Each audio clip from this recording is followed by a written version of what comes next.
इसी माह होगी 1500 फार्मासिस्ट की नियुक्ति। जी हाँ दोस्तों, अगर आप इस चैनल पर नए हैं तो इस चैनल को सब्सक्राइब कीजिए और बेल आइकन के घंटी को ज़रूर दबा दीजिए। पटना, इस माह 1500 फार्मासिस्ट की नियुक्ति होगी।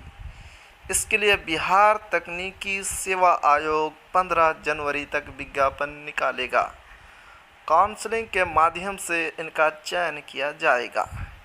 काउंसलिंग में पद से 3 गुना अभ्यर्थियों को बुलाया जाएगा और इनकी संख्या लगभग 4 से 5 हज़ार होगी।